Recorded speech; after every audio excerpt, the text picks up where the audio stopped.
आप सभी का फिर से एक बार मैग्नेट माइंड क्लासेस में स्वागत है। और आज हम लोग बात करेंगे साइंस स्पेशल डे 20 पढ़ेंगे। डे 20 के टॉप 5 क्वेश्चन।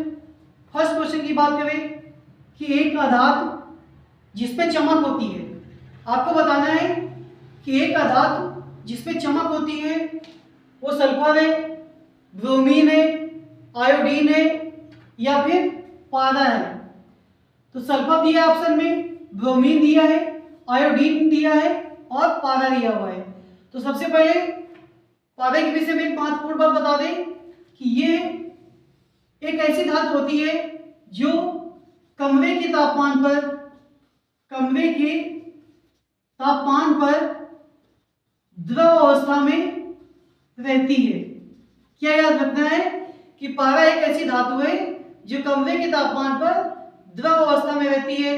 क्वेश्चन पूछा गया है कि हमें वो धातु बतानी है जिसपे चमक होती है, तो इसका जो करेक्ट आंसर है वो आयोडीन है। सेकंड क्वेश्चन, वाहनों के लिए सबसे कम प्रदूषक गैस, क्या बताना है?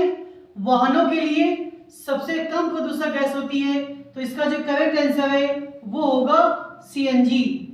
अगर बात करें पेट्रोल और डीजल की, तो पेट्रोल और डीजल ये दोनों ऊर्जा के अनवीकरण स्रोत है, क्योंकि ये इनका निर्माण जो होता है वो पुनः नहीं होता है।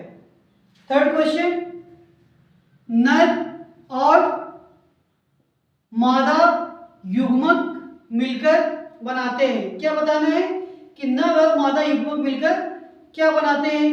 युग्मनज बनाते हैं, शुक्राणु बनाते हैं या फिर अंडाणु बनाते हैं। तो नर और मादा युग्मक मिलकर युग्मनज बनाते हैं। अगर बात करें निषेचन की, तो ये जो प्रक्रिया होती है कि कौन सी प्रक्रिया?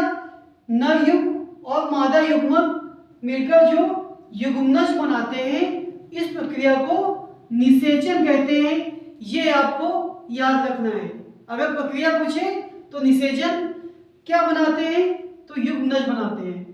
क्वेश्चन नंबर 4, जो जंतु अपने शिशु को जन्म देती है उन्हें क्या कहते हैं? अंडभजक कहते हैं, जरायुष कहते हैं या फिर स्तनधारी। तो जो अंडे के द्वारा जन्म देते हैं उन्हें अंडभजक कहा जाता है, तथा जो अपने जैसे जीव उत्पन्न करते हैं उन्हें हम लोग क्या कहते हैं? जरायुज जंतु कहते हैं। इसको याद रखना है। आज के टेस्ट सीरीज का 5वां और अंतिम क्वेश्चन कि जो मानव कोशिका होती है उसमें गुणसूत्र कितने पाए जाते हैं? 22 जोड़े, 21 जोड़े या फिर 23 जोड़े। तो उसमें जो कुल गुणसूत्रों की संख्या होती है वो 23 जोड़े या फिर क्या कह सकते हैं कि 46 जोड़े गुण, 46 जोड़े नहीं कहेंगे कि 46 गुणसूत्र पाए जाते हैं। क्या कहेंगे? 46 गुणसूत्र कह लीजिए या फिर 23 जोड़े कह लीजिए, दोनों में से कोई भी ऑप्शन हो सकता है। तो ये थे आज के टेस्ट सीरीज के टॉप 5 क्वेश्चन। धन्यवाद।